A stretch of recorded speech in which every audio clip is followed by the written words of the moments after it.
بابا سے مت شکوا کریں، یہ اپنا بیسٹ دیتے تو ہیں۔ عدین سے ان دونوں کے جھگڑے برداشت نہ تھے۔ وہ انیس سے منت کر اٹھا تو ابراہیم کو بھی شرمندہ ہونا پڑا۔ ہاں تم اپنا خیال رکھ سکتے ہو عدین، مجھے یقین ہے۔ کل کے بعد تو یقین کے ساتھ امید بھی جڑی ہے۔ خیر جاؤ چائے بنا ہی لو، سر درد کر اٹھا ہے، کوکیز بھی کھاؤں گا۔ عدین نے اپنی نم آنکھیں رگڑی اور دونوں کو امید افزا نگاہوں سے دیکھتا وہاں سے گیا تو انیس نے بابا کی آنکھوں کو بھی بھیگتے دیکھا جو وہ نہیں سہ سکتا تھا۔ عدین کو اکیلا مت چھوڑا کرے بابا، میرا اس کے ساتھ ہونا نہ ہونا ایک سا ہے۔ وہ مجھ سے زیادہ حساس ہے تو آپ کو اسے توجہ سے سنبھالنا ہوگا۔ یہ میری آپ سے آخری بار التجا ہے، اس کے بعد آپ کو اپنی لاپرواہیوں کے سنگین نتائج بھگتنے پڑیں گے۔ وہ فوری پلٹا مینشن کی طرف قدم بڑھائے، چند قدم جا کر رکا، پیچھے مڑے بغیر بس اذیت سے بولا تھا اور یہ کہہ کر اندر عدین کے پیچھے ہی چلا گیا۔ لان میں خاموشی پھیل گئی۔ ابراہیم وہیں کھڑے رہ گئے، ہاتھ فضا میں معلق، اور سانسیں تو انیس گھوٹ ہی گیا تھا۔ وہ لوگ پہنچ چکے تھے۔ پورا راستہ منائم کی آنکھیں خشک نہ ہوئی۔ خضر یہی سوچ رہا تھا، اس کی لاپرواہی کی شاہکار بہن کو اچانک سے کیا ہو گیا؟ وہ لڑکی تو من موجی سی تھی، الٹا خضر کمزور تھا۔ وہ اکثر ماما بابا کی بے توجہی پر ڈپریس ہو جایا کرتا تھا تو منائم ہی اس کو ہمیشہ سمجھاتی کہ ماما بابا بزی ہیں، وہ ہمارے لیے ہی کماتے ہیں، تبھی ہمیں ان کے کم ملے وقت پر کمپرومائز کرنا ہے۔ خضر نے کبھی اسے یوں روتے نہیں دیکھا تھا۔ وہ ہنس مکسی، کسی کی بھی فکر نہ کرنے والی اب ایک شخص سے دور آنے پر رو رہی تھی، جیسے قدرت نے اچانک اس کی یاداشت کا ایک لوتا حصہ بنا دیا تھا۔ خضر کی اپنی آنکھیں سرخ ہو رہی تھی۔ گاڑی ملک پیلس کے پورچ میں روکتا وہ منائم کی طرف دیکھ رہا تھا جو بہت زیادہ بے بس اور نڈھال لگ رہی تھی۔ منائم کیا ہو گیا تمہیں میری جان؟ تم تو مجھے سٹرونگ بناتی آئی ہو، پھر اب خود ایسے کیوں ہو رہی ہو؟ ادھر دیکھو میرا بچہ، بھائی سب ٹھیک کر دیں گے، رو نہیں۔ یہ سچ ہے اس گھر میں ہماری کبھی پرواہ نہیں کی گئی، لیکن ہم دونوں نے ایک دوسرے کی بہت کی خیال رکھا، اس لیے یہ مت سمجھنا کہ میں تمہیں اس حال میں اکیلا چھوڑوں گا یا کسی کے رحم و کرم پر ڈال دوں گا۔ خضر نے خود ہاتھ بڑھا کر منائم کے آنسو پونچھے پر وہ مزید سسک اٹھی۔ اسے اب کچھ یاد نہ ہونے پر بھی تکلیف ہو رہی تھی۔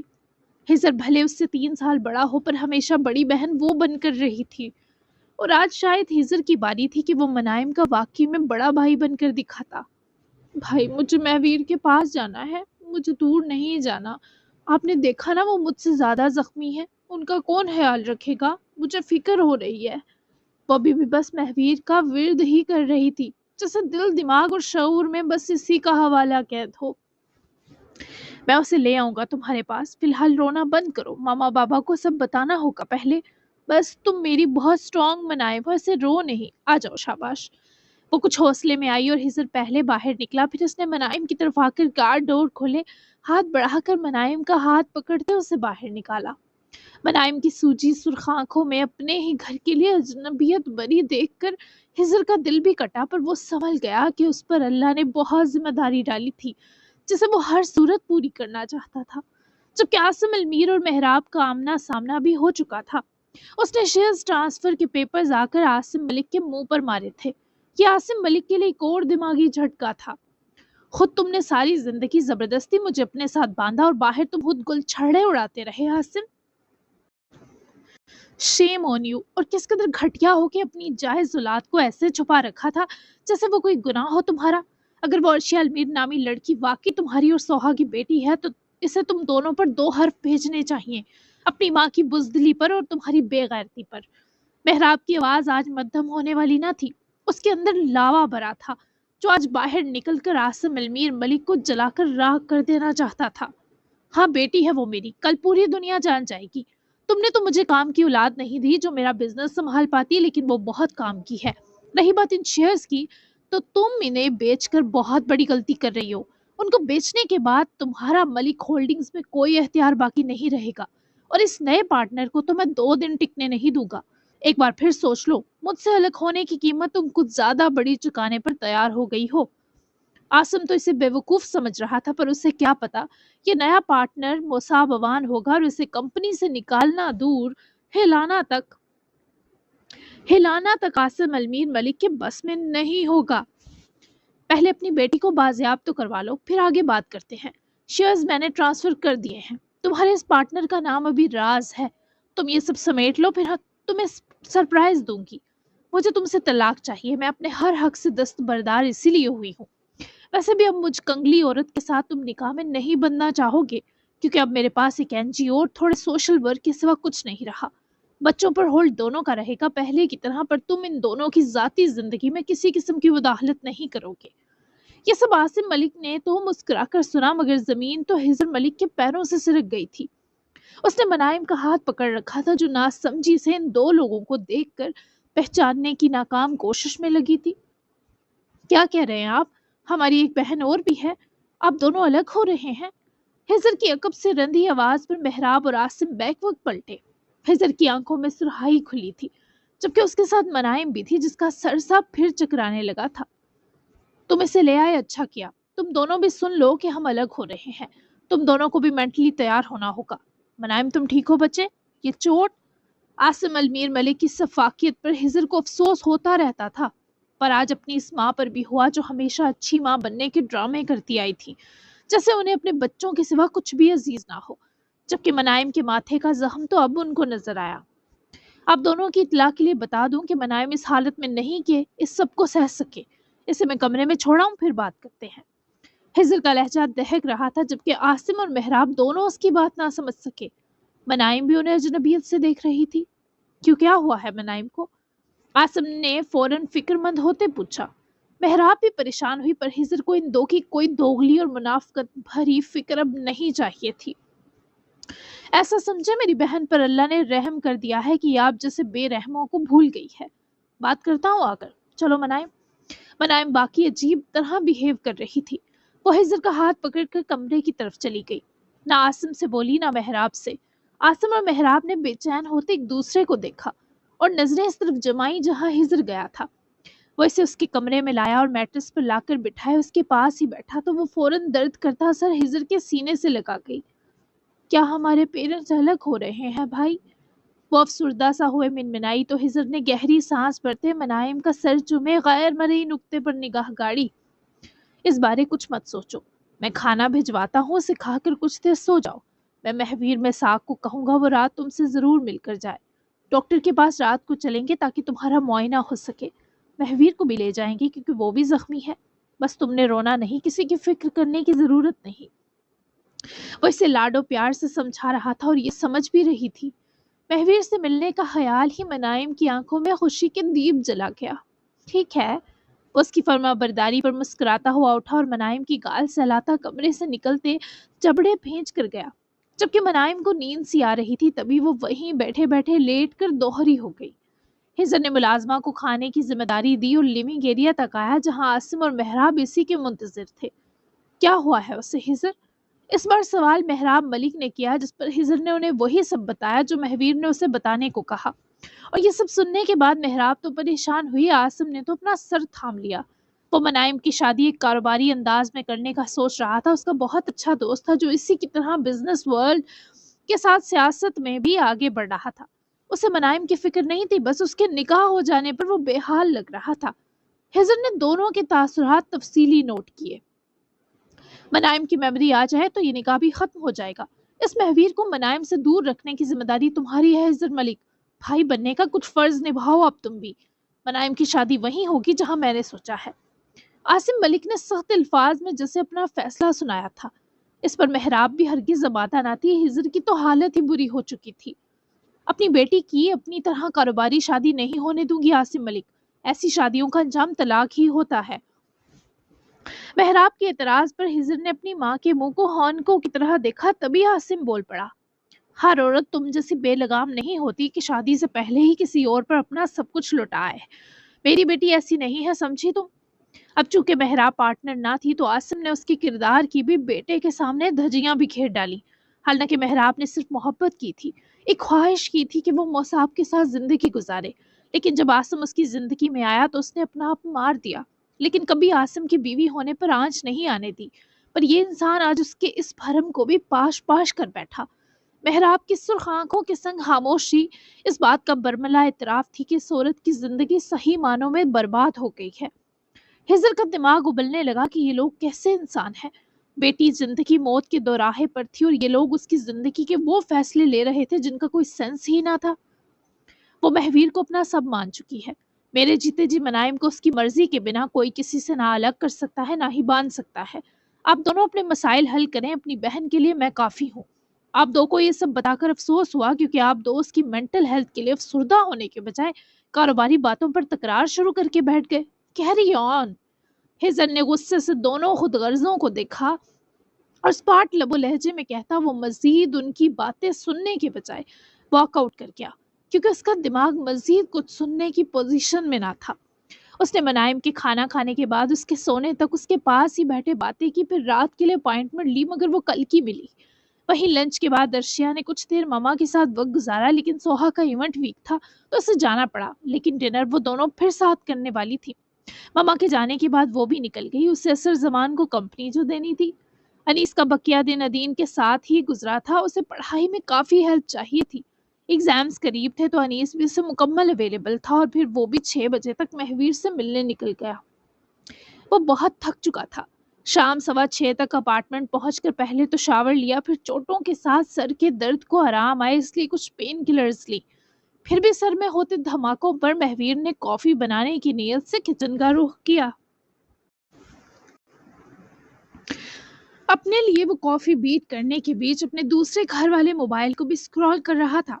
آہٹ پر مہویر نے گردن موڑی تو دروازہ کھلنے کی آواز کے باوجود وہ اپنے کام میں منہمک رہا، کیونکہ جانتا تھا انیس ہی آیا ہوگا۔ اپنا کوٹ انیس نے ابتدائی راستے میں بچھے صوفے پر پھینکتے شرٹ کی ذرا آستینیں اوپر کو کھینچی اور کچن کی جانب بڑھا۔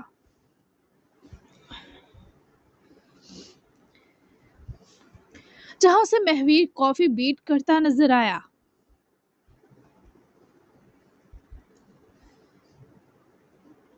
بلیک پینٹ اور بلیک لوز ہوڈی میں مہویر کا توانا سراپا اور دیوہیکل لگ رہا تھا۔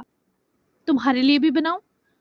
مہویر نے سرسری انداز میں انیس کی طرف دیکھا جس نے نفی کرتے فریج کی طرف قدم بڑھائے اور پانی کی بوتل نکالی۔ کہاں دفعہ تھے تم؟ جب میں تمہیں بتائے بنا کہیں نہیں جاتا تو تم پر بھی یہ رولز لاگو کیوں نہیں ہوتے؟ انیس نے ریک سے شیشے کا گلاس اتار کر شیلف پر رکھے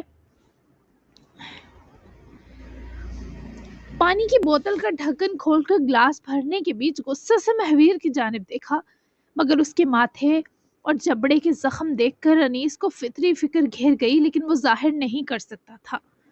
جہنم کا انویٹیشن ملا تھا، وہیں جانا پڑا۔ بہت کچھ ہو گیا تھوڑی سی دیر میں الوی۔ شکوے کرنے آیا ہے یا مجھے سننے؟ کافی بیٹ کرتے اس میں چولہے پر رکھی دیچکی میں گرم ہوتا دودھ کپ میں اونڈیلتے مہویر نے سادہ سے لہجے میں پوچھا تھا۔ منتظر تھا کہ انیس جواب دے۔ انیس نے پانی کا گلاس ہاتھ میں اٹھایا اور مہویر کے قریب جا رکا۔ گہری نظروں سے مہویر کے چہرے کے زخموں اور نیلوں کو دیکھنے لگا۔ انیس اپنی لاکھ فکر چھپاتا پر وہ عیاں ہو رہی تھی۔ چلو سناؤ، سن رہا ہوں۔ یہ تھوبڑے پر تشدد کیسا ہے؟ جہنم میں تو آگ ہوتی ہے، یہ جلنے کے نشان تو نہیں لگ رہے۔ انیس کی محظوظ نگاہوں نے جب مہویر کی کالی آنکھوں میں جھانک کر پوچھا تو جبڑے مہویر کے بھی تنے۔ اس عاصم المیر ملک کو ایمرجنسی اپنا سسر بنانا پڑ گیا مجھے۔ مہویر نے انیس کے سرد و تنزیہ لہجے کو ایک طرف کرے اپنا درد بتاتے کافی کا کپ اٹھایا اور کچن سے نکلا، جبکہ عاصم المیر ملک کی بیٹی تو ارشیا بھی تھی۔ یکلخت جیسے انیس کی شربتی آنکھیں سرخ اور اس کے ہاتھ کے سنگ شیشے کی گلاس پر پکڑ مضبوط پڑی۔ سسر؟ کس سے شادی کی تم نے؟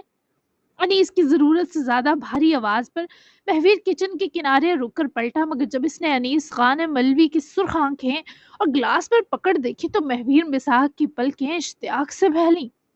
وہ انیس کے سوال پر کمینگی سے مسکرایا اور واپس چلتا ہوا انیس کے بالکل سامنے تن کر اس کی آنکھوں میں اپنی سیاہ مسکراتی آنکھیں گاڑ گیا۔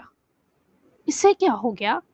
مہویر اس کے چہرے کے ایسے اذیت ناک تاثر پر حیران و پریشان تھا۔ ارشیا المیر، اس سے نکاح کرنا پڑا مجھے۔ جان بوجھ کر جھوٹ بولتے مہویر نے یہ دھماکہ انیس کے سر پر کیا اور مزے سے سامنے کا منظر دیکھا جہاں ضبط سے انیس کے ماتھے گردن کی رگیں ایسے پھولیں جسے ابھی پھٹ جائیں گی۔ باپ رے باپ، اسے کیا ہوا؟ دل تو نہیں دے بیٹھا اس لڑکی کو؟ اس کی کیوں جان جا رہی ہے؟ مہویر کو اپنا مذاق میں بولا جھوٹ کچھ نقصان دہ محسوس ہونے کا خطرہ فیل ہوا، مگر اس سے پہلے وہ کچھ کہتا انیس کے ہاتھ کے دباؤ سے وہ شیشے کا گلاس انیس نے اپنے ہاتھ میں دبا کر بھینچا اور وہ اس کے ہاتھ میں ہی کرچیوں میں تبدیل ہوا۔ کانچ کے پھٹ کر ٹوٹنے کی دھمک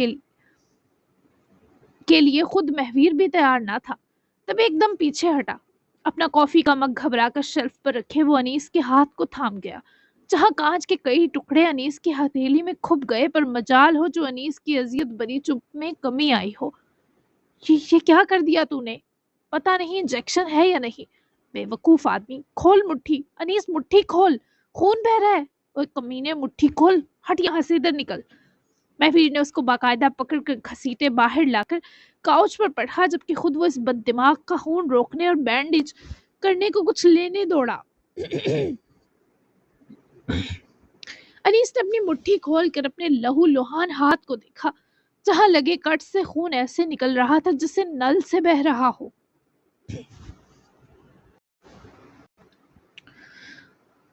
کھبے کانچ کے ٹکڑے تو مہویر نے نکال ہی دیے تھے، جبکہ انیس کے چہرے پر اس ہاتھ کی تکلیف کا کوئی درد نہیں، بلکہ ایسا غصہ تھا جیسے وہ کسی کی جان لے لے گا۔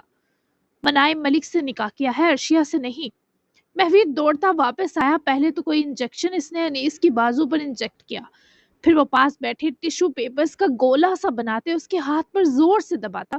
انیس کی طرف دیکھتے بولا، جس کی اذیت میں کمی ہونے کے باوجود بھی آنکھوں کا غصہ کم نہ ہوا، چھوڑ دو مجھے، چھونے کی کوشش بھی مت کرنا، مجھے تم سے کوئی مرہم نہیں چاہیے۔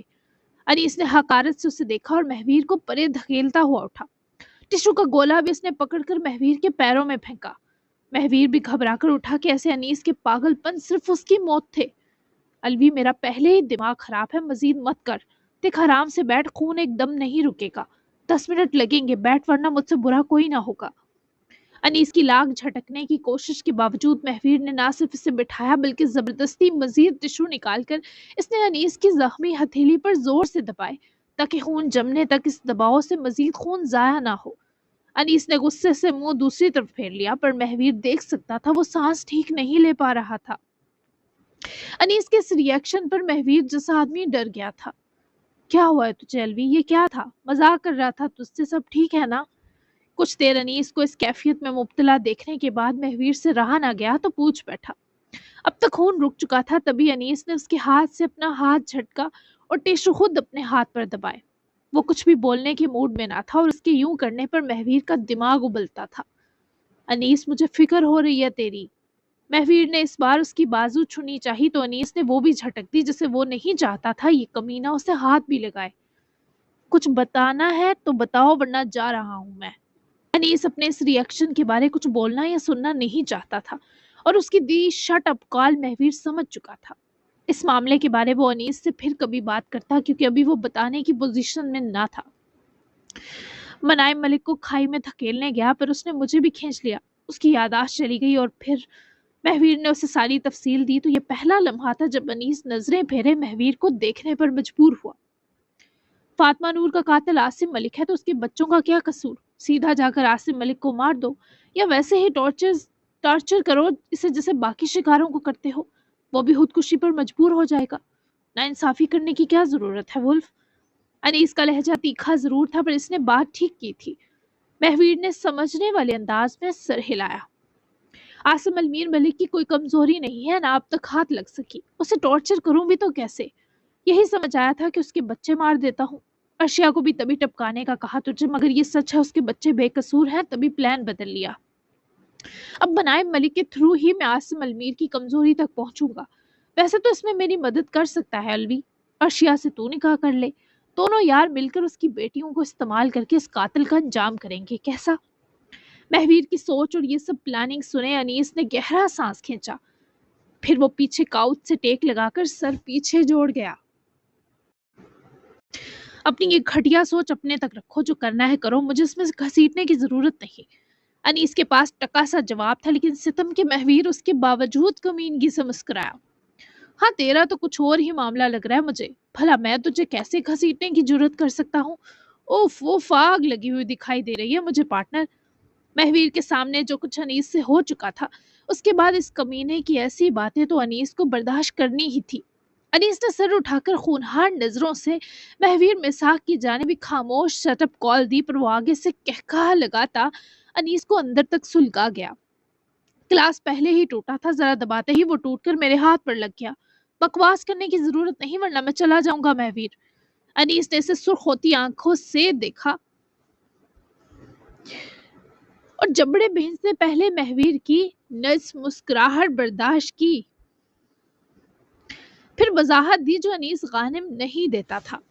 مہویر میں ساکھ کا چھت پھاڑ کہا پھوٹا، جی نہیں، جب میں نے تجھ سے پرینک کیا کہ ارشیا المیر میری بیوی بنی ہے، صدمے پر تو بالکل آتش فشاں بن گیا، جیسے خود اور مجھے مار ڈالے گا۔ 2 راتیں رہی ہے فارم ہاؤس، تو ساتھ بھی نہیں رہا، پھر بھی اتنا جنونی ری ایکشن۔ مہویر کی بکواس سننے کا مزید انیس میں حوصلہ نہیں تھا، تبھی نہ سے وہ اٹھا بلکہ اسی لہو لہان ہاتھ سے جس کا خون انجیکشن کی وجہ سے رک گیا تھا مہویر کی گردن دبوچ لی۔ مہویر کا ایک لمحہ تو سانس کھون ڈالا تھا انیس نے۔ تمہیں کہا ہے بکواس بند کرو اپنی، جا رہا ہوں میں، تم یہاں بیٹھ کر خیالی پلاؤ پکاؤ۔ انیس نے اس کی بے قابو نرس مسکراہٹ کے ساتھ اس کا سانس بھی روکا، جبکہ ہاتھ میں بھیانک درد اٹھنے پر مجبوراً وہ اس کا گریبان چھوڑتا پیچھے ہٹا۔ خون پھر سے نکلنے لگا تھا جو مہویر کی گردن پر بھی لگ گیا تھا۔ انیس مت کر خود کے ساتھ بیٹھ پٹی کروں، مذاق کر رہا تھا، تجھے تو پتا ہے کمینگی کا جہاں ہوں، بیٹھ جا، کتنا پکاتا ہے تو۔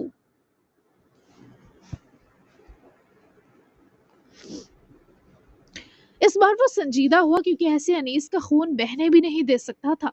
انیس نے اس کو دھکیل کر واپس صوفے پر گرایا۔ تمہاری کسی ہمدردی کی ضرورت نہیں، اثر سے کروا لوں گا، اور دوبارہ اپنی زبان کو لگام دینا ورنہ مجھ سے برا کوئی نہیں ہوگا۔ ایسا نہ ہو منہ پر جہاں زخم نہیں وہاں بھی بنا بیٹھو تمہارے منحوس آدمی۔ انیس نے اسے سخت بگڑ کر دھمکایا، مگر مہویر کی حباست بھری مسکراہٹ اب بھی بند نہ ہوئی تو انیس نے اپنا کوٹ اٹھایا اور مٹھی زور سے کستا ہوا اس شخص پر 2 حرف بیچتا ہوا اس کے اپارٹمنٹ سے نکلا تو مہویر کے کہکہے نے اس کا پیچھا کیا، مگر مہویر کی سیاہ آنکھیں کچھ دلچسپ ہو جانے پر مسکرا بھی رہی تھی۔ وہ باہر نکلا تو یوں تھا جسے انیس کا دم گھٹ رہا ہو۔ وہ فوراً سے پہلے وہاں سے نکل کر پارکنگ تک پہنچا۔ گاڑی میں بیٹھے اس نے سیٹ بیلٹ فکس بڑی مشکل سے کیا کیونکہ ہاتھ ہل بھی نہیں رہا تھا۔ بہت بڑے کٹس تھے، خون تو انجیکشن کی وجہ سے جمنا شروع ہو گیا تھا، لیکن اس سے زخموں پر عام انسان سے زیادہ درد ہوتا تھا۔ انیس نے اپنا زخمی ہاتھ اپنی آنکھوں کے سامنے پھیلا کر کھولا۔ کل رات وہ سویا نہیں تھا اور آج سارا دن بھی گزر چکا تھا۔ انیس کی آنکھیں اب دھندلانے لگی تھی۔ قریب اس کا اسٹوڈیو ہی تھا، وہاں تک بھی وہ بڑی مشکل سے ہی ڈرائیونگ کر سکا تھا، جبکہ ارشیا اور اثر نے پیزا پارٹی جاری رکھی ہوئی تھی۔ وہ دن سے اس کے ساتھ تھی۔ اثر نے اس کی کمپنی میں کافی سارا کام مکمل کر لیا تھا۔ اب آئی تھنک مجھے چلنا چاہیے اثر، رات ہو گئی ہے، ہوپ سو میں تمہیں اچھی کمپنی دے سکی ہوں گی۔ اس وقت وہ گرین ٹی انجوائے کر رہے تھے۔ ارشیا نے فون اسکرین پر لکھا 7 بجے کا وقت دیکھا تو وہ اجازت طلب ہوئی کیونکہ آج اس کا سوہا کے ساتھ ڈنر اکٹھے کرنے کا پلان تھا۔ اچھی تو بہت چھوٹا لفظ ہے میم، آپ نے تو میرا کام چٹکیوں میں کروا دیا، تھینک یو سو مچ کہ میرے ایک بار کہنے پر آپ آئیں۔ وہ کپ ٹیبل پر رکھے نرم سا مسکراتے ارشیا کو سراہتا بولا تو وہ نفی میں سر ہلا گئی۔ یہ تمہارے ہاتھ سے بنے مزیدار کھانے کا صلہ ہے جو میں نے لوٹایا۔ وہ بھی کہاں ادھار رکھتی تھی۔ اثر کو ابھی بھی اس کی کلائیوں کے نشان دیکھ کر اپنے کیے پر افسوس تھا۔ اب وہ زخم منتمل تھے پر نشان شاید بہت وقت تک رہتے۔ کس کاش چلے جائیں جلد، دعا گو ہوں۔ ارشیا نے اس کی نظروں کی تعاقب میں اپنی کلائیوں کو اٹھا کر دیکھا تو مسکرا دی۔ مسکراہٹ میں تھوڑی افسردگی بھی تھی۔ چلے جائیں گے اثر، ڈونٹ وری۔ ہاں دیکھا ماما کی کال بھی آ گئی، میں ذرا ہاتھ بھی دھو لوں اور کال بھی سن کر آئی پھر نکلوں گی۔ وہ ابھی جواب ہی دیے اثر کو فکر سے نکال رہی تھی کہ ساتھ ہی اس کا فون رنگ کیا۔ ماما کالنگ لکھا تھا۔ ارشیا کے اٹیچ ریسٹ روم کی طرف جاتے ہی اثر نے بھی گرین ٹی کپس اٹھا کر سائڈ جاتے دیواری ٹیبل پر رکھے تاکہ کوئی ورکر اٹھا کر لے جائے، اور اثر واپس پلٹا ہی کہ انیس کے دروازہ کھول کر اندر آنے پر اثر اپنی جگہ تھم گیا۔ اثر نے ہونک کھوتے ایک نظر انیس پر ڈالی اور دوسری کچھ فاصلے پر بنے ریسٹ روم کی طرف جہاں ارشیا گئی تھی۔ آپ نے تو کہا تھا کل آئیں گے۔ سر یہ کیا ہے؟ ہاتھ کے ساتھ کیا کر دیا اب آپ نے؟ او میرے خدا! انیس کی طرف دیکھتے بے خود ہو کر سوال پوچھتے اثر کی نگاہیں اختتام تک انیس کے ہاتھ پر گئی تو اس کو کٹس کی زد میں لہو ہوتا دیکھے وہ لیونگ ایریا سائڈ لپکا، جہاں جا کر انیس نیلے کاؤچ پر گرنے کے انداز میں بیٹھا تھا۔ اس کی آنکھوں کے آگے اندھیرا آ رہا تھا۔ اصل گھبرا کر سامنے ہی ٹیبل کے کنارے بیٹھے اس کا زخمی ہاتھ تھامے لرزتے لہجے میں پوچھتے بولا، میں کچھ لاتا ہوں اس پر لگانے کے لیے؟ اصل کے ہاتھ پاؤں پھول گئے تھے۔ اصل اٹھا ہی جب وہ اسے پکارا، اصل نیند کی 2 گولیاں لاؤ، میں اس وقت نہ سویا تو دماغ کی کوئی نس پھٹ جائے گی، جلدی کرو۔ اصل نے فوری سر ہلاتے دوڑ لگائی، پر جاتے جاتے آفس کے ڈور میں رکا، پھر اسے دیکھتے وہ باہر نکلا، پر بہت زیادہ پریشان تھا۔ جب ارشیا نے ماما کو آدھے گھنٹے تک پہنچنے کا کہا اور مرر کے سامنے رک کر اپنے بال ٹھیک کرتی اس خوبصورت سے ریسٹ روم کو دیکھنے لگی۔ 2 اٹیچ واش روم تھے، جبکہ یہ ایریا جہاں وہ کھڑی تھی ووڈن ایریا تھا۔ سامنے دیوار پر بڑا سا آئینہ نصب تھا، نیچے خوبصورت سا سنک ایریا بنا تھا، نیچے بھی کیبنٹ تھے۔ بال سمیٹنے کے بعد اس نے ہاتھ بھی دھوئے، پھر اپنا فون لیے وہ باہر نکلنے کو دروازے میں پہنچی اور باہر نکلی ہی کہ نظر انیس پر گئی۔ وہ فوراً سے ڈر کر واپس دروازے کے اندر ہوئی۔ اس کا چہرہ اچانک دہک گیا۔ یا اللہ، یہ کہاں سے آ گیا بھوت کہیں کا؟ اثر زمان مروا تو تم نے دیا مجھے، اب میں یہاں سے کیسے نکلوں؟ یہ تو باہر ہی چوڑا ہو کر بیٹھا ہے۔ وہ شدید مضطرب ہوتی، اپنے ہاتھ ایک دوسرے میں پیوست کرتی، اپنی عقل و سمجھ کے گھوڑے دوڑانے لگی، پر کچھ بھی سمجھ نہ آیا۔ اس کے باقاعدہ رونگٹے کھڑے ہو گئے تھے۔ کچھ لمحے پینک کرنے کے بعد ارشیا نے ہمت کرتے ذرا سا دروازہ کھولا تو اسے انیس نظر آیا، پر اس کے ساتھ اس کا زخمی ہاتھ بھی دکھائی دیا جسے اپنی آنکھوں کے سامنے رکھے وہ دیکھ رہا تھا۔ ارشیا نے گھبرا کر بے حیالی میں پیر باہر نکالنے چاہے، پر خود کو روکا کہ اس کے سامنے نہیں جا سکتی، ورنہ یہ آدمی اس سے زبردستی نکاح کر لے گا۔ وہ جبرن واپس پیچھے ہوئی، تبھی اثر باہر سے اندر آیا۔ اس کے ہاتھ میں پانی کا گلاس اور 2 ٹیبلٹس تھی۔ ارشیا نے اثر کی طرف دیکھا جو پھر سے انیس کے سامنے ٹیبل پر ٹک کر بیٹھا، اور اسے 2 ٹیبلٹس نکال کر دی۔ انیس نے وہ دونوں ایک ساتھ منہ میں ڈالی، پھر اثر کے ہاتھ میں موجود گلاس لے کر پانی پیا۔ اثر نے حال ہی گلاس انیس سے لے کر اپنے برابر میز کی سطح پر رکھا۔ وہ فرسٹ ایڈ باکس بھی لایا تھا۔ مجھے 9 بجے جگا دینا، واپس پینشن جانا ہے، گاڑی ڈرائیو نہیں ہو رہی تھی تبھی آیا ہوں، پٹی کر دو اثر۔ انیس ٹھیک سے ذرا آرام دہ انداز میں ٹیک لگائے بیٹھا، کمر کے پیچھے کشن بھی رکھا جس سبب وہ تھوڑا بینڈ ہوا۔ اثر کی پریشانی تو شدید تھی، پر وہ زیادہ تکلیف میں تھی، یہ جانتے ہوئے کہ وہ ہیموفیلک ہے، پھر بھی پور زخمی ہوا تھا۔ پیٹ زخمی تھا، ہاتھ کی پشت پر نیل تھے اور اب ہتھیلی بھی کٹ گئی۔ ارشیا کی آنکھیں خواہ بھیگ رہی تھی۔ یہ ہوا کیسے سر؟ کیوں خیال نہیں رکھتے آپ اپنا؟ آپ کا خون نل سے نکلتے پانی کی طرح بہتا ہے، اس بارے ہی سوچ لیا کریں کہ آپ کے بنا بہت سوں کی زندگی ویران ہو جائے گی، میری یا دین کی اور شاید آپ کے بابا کی بھی۔ وہ فرسٹ ایڈ باکس کھولے انیس کی طرف دیکھنے لگا جسے درد پہلی بار کچھ زیادہ ہی محسوس ہو رہا تھا۔ کسی کی زندگی کسی کے بنا ویران نہیں ہوتی اثر، میرے بنا بھی نہیں ہوگی کسی کی، وہ ہر احساس سے عاری تھا۔ ارشیا دروازے سے لگے سر کو دیوار سے ٹیک کے چپ چاپ اسے دیکھتی ہوئی سن رہی تھی، غمگین تھی۔ کیوں اتنے ڈاؤن ہے؟ شیئر کر لیں اگر پاسبل ہے تو۔ اثر نے اس کا ہاتھ پکڑے، پہلے تو اپنی جم سپرٹ کاٹن پر لگائے، پہلے تو اینٹی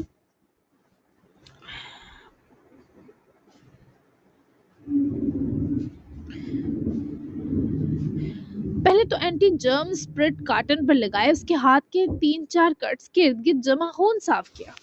اس کی مضبوط ہتھیلی صاف کرنے کے بیچ ہی اثر نے اداس ہوتے سوال کیا جب ارشیا بھی دم ساتھ گئی، آج میں خود سے ڈر گیا ہوں اثر زمان، پہلی بار خود سے ڈر لگ رہا ہے، کچھ اندر تک اتر گیا ہے میرے، تیر کی طرح مدت بعد درد ہوا ہے۔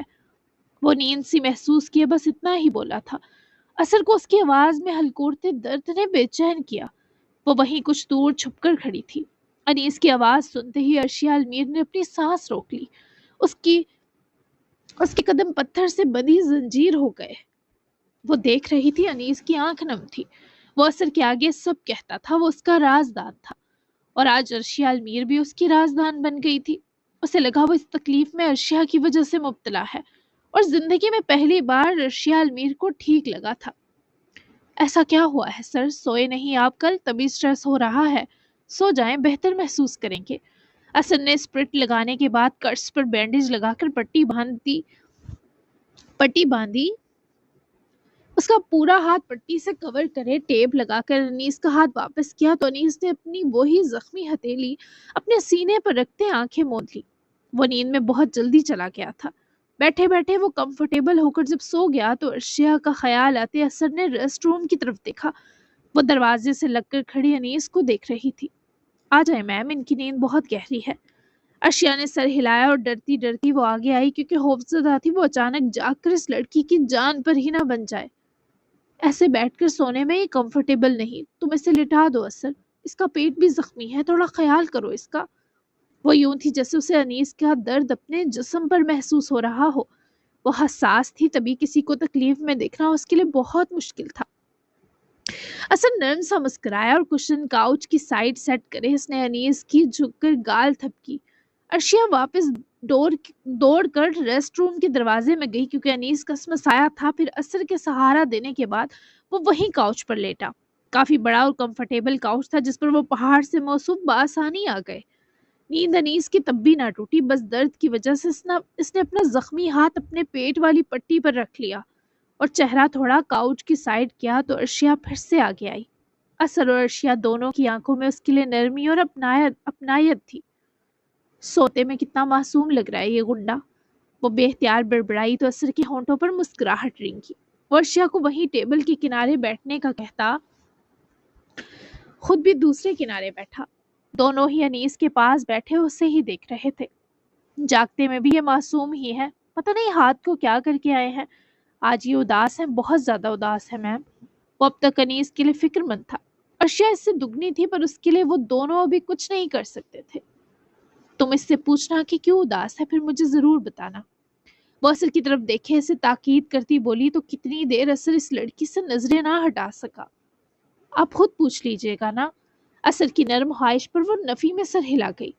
میں اس کے سامنے نہیں آ سکتی اثر، اگر میں اس کے سامنے آئی تو یہ مجھے سزا سنا دے گا اس چھری کے زخم کی، اور میں اس کی سزا کے مقابلے میں بہت کمزور ہوں، تم نہیں سمجھو کہ۔ وہ مسلسل اسے ہی دیکھ رہی تھی، اس کے خوبصورت چہرے کو جو اب سکون میں تھا، اس کے زخمی ہاتھ کو، ہاتھ کی پشت کی ٹپس کو، اس کے سانس لیتے سینے کو، اس کی بند آنکھوں کو، اس کے پھیلے شانوں کو، اور ذرا ایک ٹانگ بینڈ کیے دوسری کھولے لیٹ کر سونے کو۔ اثر کی مسکراہٹ اس لیے گہری ہوئی کہ ارشیا کی نگاہوں میں اس نے انیس کے لیے کچھ خاص دیکھا تھا۔ جی تھوڑا ناسمجھ ہوں میم۔ وہ یہ نہ کہہ پایا کہ وہ سب سمجھ رہا ہے کہ اس کی انیس کے لیے مانگی دعاؤں کی قبولیت اس کے پاس بیٹھی ہے۔ یہ اب 9 بجے تک سوئے گا، تم اسے 11 تک سونے دینا، 2 گھنٹے میں کیا ہی نیند پوری ہوگی اس کی۔ تم اسے 11 بجے جگانا اور کہنا تمہیں یاد نہ رہا، یہ بہت تھکا ہوا ہے سر، 4 گھنٹے سونے دینا اسے، بلکہ میں تو کہتی ہوں اسے صبح ہی جگانا۔ وہ بچوں جیسی فکر جتاتی خود بھی نہیں جانتی تھی کیوں اس کے لیے خاص احساس لٹا رہی ہے، پر اثر تو سب محسوس کر رہا تھا کہ جس بھی تکلیف میں ہو ڈنر فیملی کے ساتھ ضرور کرتے ہیں میم، اس لیے 9 بجے جگانا پڑے گا، ورنہ میری گردن اڑا دیں گے۔ اثر نے معصومانہ سے چہرہ بناتے اپنی بے بسی کہی تو وہ اثر کی جانب دیکھتی خوبصورت مسکرائی۔ ٹھیک ہے، اس کے لیے اس کی فیملی سے زیادہ اہم ہے۔ یہ لگتا تو فیملی مین نہیں تھا اثر، مجھے لگا جسے مجھے کاٹنے کو دوڑتا ہے گھر میں بھی ایسے ہی سب کو خود سے عاجز کر کے رکھا ہوا ہوگا۔ وہ اپنے خیالات شریر ہو کر بتاتی اثر کو بھی مسکرانے پر مجبور کر گئی۔ وہ دونوں سرگوشیوں میں باتیں کرتے بہت پیارے لگ رہے تھے، انیس کی فکر سے شدید بھرے ہوئے۔ سب کے ساتھ ایسے ہی روڈ ہیں، ان کا پیار بھی روڈ ہی ہوتا ہے، آپ کو پتہ ہے یہ مجھ سے بھی بہت انس رکھتے ہیں، بھلے مجھے جھاڑتے رہتے ہیں پر ان کا میرے بنا ایک دن بھی گزارا نہیں، جب تک ان کی زندگی میں ان کی ساتھی نہیں آ جاتی مجھے ان کی پارٹ ٹائم بیوی بن کر رہنا ہے، اس کے بعد ان کو ان کی بیوی کے حوالے کر کے میں تو ورلڈ ٹور پر نکل جاؤں گا، اپنی آزادی مزے سے مناؤں گا۔ اثر کے معصوم اور نیارے ارمان سکتی وہ کتنی دیر مسکراتی چلی گئی۔ فندو سے کوئی رشتہ نہ ہو کر بھی ارشیا کو گھر جیسی پناہ مل رہی تھی، جیسے ان روحوں سے اس کی روح کا کوئی سنگم تھا۔ اسے کوئی تم جیسی کیئرنگ بیوی ہی ملے دعا ہے، تم بھی تبھی آزادی منا سکو گے سکون سے، ورنہ تو تمہارا دھیان اسی پر اٹکا رہے گا، لوگوں کا دھیان کھینچنے میں تمہارا یہ سر کافی ماہر ہے۔ وہ مسکراتی مسکراتی آخری بات پر نہ چاہتے ہوئے بھی اداس ہو گئی۔ اثر نے اس کی اداسی بری طرح محسوس کی۔ آمین، میں یہی دعا کرتا ہوں کہ اپنے بابا اور بھائی سے بھی بہت پیار کرتے ہیں، بس کہنا اور جتانا نہیں سیکھ پائے، یا شاید ان کا مزاج ہی ایسا ہے، لیکن انہوں نے کسی محبت کا اظہار کیے بنا بھی مجھے، عدین اور ابراہیم تینوں کو سنبھال رکھا ہے۔ مجھے ان کی بہت فکر رہتی ہے میم، یہ اپنا خیال بالکل نہیں رکھتے، انہیں رکھنا ہی نہیں آتا۔ وہ جس پیار سے انیس کو دیکھتا تھا اس میں شفقت بھی تھی، کیونکہ اثر اس سے 2-3 سال بڑا تھا۔ اس جگہ سے ارشیا کا جانے کا دل ہی نہ کر رہا تھا، کہ شاید اس سے یہاں سے اٹھنا ممکن ہی نہ تھا۔ یہ جگہ سکون سے بھری ہوئی تھی، یہاں کوئی بے سکونی نہیں تھی۔ مجھے اب جانا چاہیے، ماما ویٹ کر رہی ہیں۔ تم مجھے اس کی اداسی پوچھ کر بتاؤ کیسر۔ وہ جانا نہیں چاہتی تھی، پر اس کی کچھ ذمہ داریاں تھیں جو اسے بھی نبھانی تھی۔ آج وہ ماما کو ایموشنل سپورٹ دینا چاہتی تھی، کیونکہ بہرحال سوہا کو رئیس سے بہت لگاؤ تھا، تو مینٹلی سوہا کے لیے بھی بہت کٹھن تھا، وقت بہت کٹھن تھا۔ آپ کو کیوں جاننی ہے ان کی اداسی؟ یہ تو اکثر اداس رہتے ہیں میم۔ اثر کے سوال نے ارشیا کے دل میں جیسے درد کی لہر اتاری تھی۔ تو تم اکثر بتا دیا کرنا مجھے جب یہ اداس ہوا، بس مجھے فکر سی ہو رہی ہے انسانیت کے ناطے۔ میرا دل بہت نازک ہے، میں اس کے لیے پریشان ہو رہی ہوں۔ اس کی جگہ تم ہوتے تو میں تمہارے لیے بھی پریشان ہوتی۔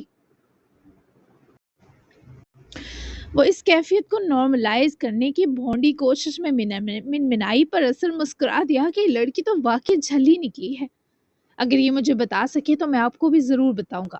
میں ایک ای میل کراؤں تب تک ان کے پاس بیٹھے، پھر آپ چلی جانا، بس 5 منٹ کا کام ہے۔ اثر نہیں چاہتا تھا اس کی توجہ منتشر ہو، تبھی اس نے ارشیا سے 5 منٹ مانگے اور اٹیچ آفس کی طرف بڑھا۔ ارشیا نے مضطرب نگاہوں سے اس طرف نظریں جمائی جہاں اثر گیا تھا۔ وہ تھوڑی بے چین تھی کہ وہ جاگ نہ جائے، بلکہ ڈر رہی تھی۔ ڈرتے ڈرتے وہ انیس کو دیکھ رہی تھی کہ کہیں اسے زیادہ نہ دیکھ لے۔ مجھے تمہاری اتنی فکر کیوں ہو رہی ہے سڑو؟ میں نے تو اتنی فکر کبھی کسی کی نہیں کی۔ شاید تم دنیا کے ایکسٹرا سینسٹیو انسان ہو، تبھی میرا دل بھی ایکسٹرا نرم ہوئے جا رہا ہے۔ اچھا دل ہے نا میرا، تمہاری طرح کالا نہیں۔ ہاں، غصہ بھی نہیں آ رہا تم پر اس وقت۔ کیا تمہیں پتا ہے ہٹلر اتنا معصوم دکھائی دینا گناہ ہے جتنے تم لگ رہے ہو اس وقت؟ ایسے لگ رہا ہے کسی چھوٹے سے بچے کو دیکھ رہی ہوں جو روٹھا ہوا سو گیا ہو۔ تم پتہ نہیں کس سے ناراض ہو، جس سے بھی ہو دعا کرتی ہوں تمہاری صلح ہو جائے۔ وہ اس کے اندر جھانک رہی تھی، تبھی اسے انیس کے دل تک رسائی مل رہی تھی۔ وہ اسے ہاتھ لگا کر چھونا چاہتی تھی کہ اس کے ذرا ماتھے پر چلے آتے بال چھو کر سوار دے، پر اپنے ہاتھ کو اس نے بہت جبر سے روک رکھا تھا۔ میں تمہارے سامنے کبھی نہیں آؤں گی، اوکے؟ مجھے بس فکر ہے تمہاری۔ خدا نخواستہ تم پر دل نہیں آ گیا کہ میں سیدھا تمہاری ہی ہو جاؤں۔ اتنا آسان ہے کیا ارشیا میر کو پا لینا؟ ہرگز نہیں۔ ویسے بھی تم جیسے گنڈے سے کوئی پاگل ہی ہے جو شادی کر کے سر پھوڑے گی۔ وہ پاگل تو ابھی سے ہو چکی تھی، اس شخص پر مکمل فریفتہ ہو کر بھی انکاری تھی کہ دل کہاں ہاری ہے ابھی۔ اپنے نرم دل کو وجہ مان رہی تھی، وقتی اٹیچمنٹ سمجھ رہی تھی۔ اب مجھے جانا چاہیے، ورنہ میرا نرم دل یہیں رہ جانے پر مچل اٹھے گا۔ اف، کیا ہو رہا ہے یہ؟ ایسے کیوں کیوٹ گنڈے سے کیوں ملوا دیا آپ نے مجھے؟ اللہ، جس کو لعنت ملامت کرنی چاہیے تو اسے پاس بیٹھی دعائیں دے رہی ہوں۔ میرا بھی کوئی حال نہیں۔ پھولو مت ارشیا، اس نے 2 دن تمہیں اتنا رلایا ہے جتنا تم ساری زندگی نہیں روئی، اور نیلز بھی تو چھینے، ظالم درندہ۔ ہاں، ایسے ہی غصہ بھرو اپنے اندر۔ وہ اپنے آپ کو ہٹلر کے سائے تک بھی نہ لے کر جا سکی، پر شیرنی نے کوشش پوری کی۔ اثر کے لوٹنے پر ارشیا نے شکر ادا کیا کہ وہ آیا۔ وہ اٹھ کھڑی ہوئی، فون کوٹ کی جیب میں ڈالتے بس اب جانا ہی بہترین آپشن تھا۔ پھر ملتے ہیں اثر، ٹیک کیئر۔ وہ اثر کو بھی دیکھ نہ سکی اور فوراً بھاگنے کے انداز میں دروازے کی طرف بڑھی، مگر ڈور کے پاس رکے اس نے ایک نظر انیس کو دیکھا، پھر اس کے سامنے ہی دوسرے کاؤچ پر بیٹھتے اثر کو، اور رسان سے مسکراتی روم سے نکلتے ہی گہرا سانس لیے یوں دروازے سے لگی جیسے کچھ دیر سے اس نے اپنا سانس روک رکھا تھا۔ اثر بھی گہری مسکراہٹ میں ڈوبا تھا جب انیس نے پھر سے کروٹ سیدھی کر کے کسمسانے پر اٹھا جب انیس پھر سے کروٹ سیدھی کر کے کسمسانے پر ذرا اٹھا، مگر انیس نے اپنی آنکھیں کھولی۔ تھا وہ غنودگی میں ہی، پر آنکھیں کھول کر ارد گرد جیسے کسی کو تلاش کر رہا تھا۔ اثر کوئی آیا تھا کیا؟ وہ نیند میں ہی بہت مدھم سا پوچھنے لگا تو اثر اٹھ کر ٹیبل کے کنارے آ کر بیٹھا۔ نہیں سر، آپ کو وہم ہے، سکون سے سوئے۔ اثر کو جھوٹ بولنا پڑا، لیکن انیس اس نیند کی آغوش میں بھی بھانپ چکا تھا کہ کوئی اس کے پاس ضرور تھا۔ مگر ابھی نیند کی وجہ سے وہ جلد واپس سر ہلائے سو گیا، اور اسد نے بھی اس کے واپس سونے پر پرسکون سی سانس لی۔ اپنی گاڑی میں آ کر بیٹھتی عرشیا نے دائیں جانب اسٹوڈیو کی بلڈنگ کو دیکھا، پھر وہ پیچھے کو ٹیک لگا گئی۔ اس لڑکی کا چہرہ دفتر مرجھانے لگا۔ یہاں باہر آنے کے بعد اب اس کا گھر جانے کو دل آمادہ نہ تھا۔ وہ سمجھ نہ پا رہی تھی اس کے ساتھ کیا ہو گیا ہے۔ ایسا اس نے کسی کے لیے کبھی محسوس نہیں کیا تھا کہ فکر و دھیان کسی سے اس قدر بن جاتا۔ تبھی تو وہ انیس کی تکلیف سے زیادہ اپنی حالت پر پریشان ہو چکی تھی۔ بہرحال اسے اپنے ہوش و حواس یکجا کیے گھر جانا پڑا، کیونکہ سہاس کی منتظر تھی۔ جی جناب، تو کیسی لگی آج کی دھماکے دار لمبی ساری ایپیسوڈ؟ پسند آئی ہوئے گی تو لمبا سا تبصرہ بھی ٹھوکتے جائیں۔ ملتے ہیں کل کی ایپیسوڈ میں، تب تک کے لیے اللہ حافظ۔ دعا میں یاد رکھیے گا، اپنا پیارا سا شونا سا تبصرہ دینا بالکل مت بھولیے گا۔ Bye bye.